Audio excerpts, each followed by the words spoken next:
After a period of relative calm and stability, Tripoli citizens say they do not want the city to slide back into tension.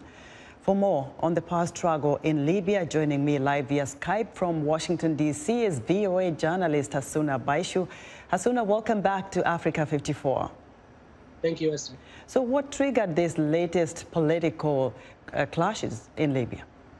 Well, the story goes back into February 2021 when Dbeiba was actually made prime minister by an ad hoc UN body. Only he was supposed to stay in power until the election. Now, the election were postponed for so many reasons. I'm not going to get into it right now. But he refused ever since to cede power, and he continued in his position. What the parliament did in the eastern part of the country, they voted on a new prime minister, that is Fathi Bashagha. And that's why he tried to assume his position from Tripoli. He tried to enter the capital, and the clashes took place.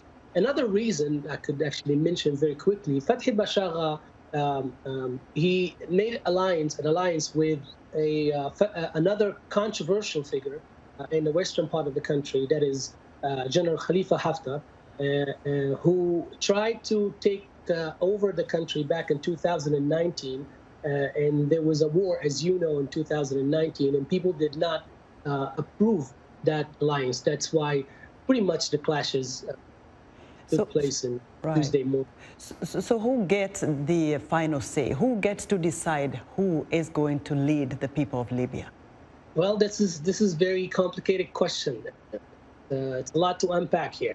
What I can tell you is that all of the political institutions right now in Libya are trying to stay in power as they actually completed their mandate, technically, right? We're talking about the parliament, we're talking about the High Council of State, that's another advisory body. We're talking about Dbeiba's government. All of these institutions completed their mandate, and what they're trying to do is to stay in power and try to come up with a pretext to continue in this transitional period. What people actually want right now is to go to elections so they can finish and settle this question of legitimacy. So it's extremely difficult to know who is actually get to say, the final decision in Libya. And briefly, who are Libyans? What are they saying about all this political stalemate?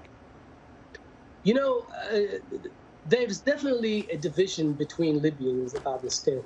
But what I can tell you about that particular incident is that people were scared, definitely. Kids were terrified. School suspended. Flights were canceled. There's only one airport in the capital, Tripoli, and those flights that day were canceled. Public and private property were damaged. So what people actually want right now, they want to gain their political right again, and they want to vote and choose their leaders, just like any democratic country, and that's what they have been struggling for since 2011. Hassuna, thanks. Hassuna Baishu is a VOA journalist and a native of Libya.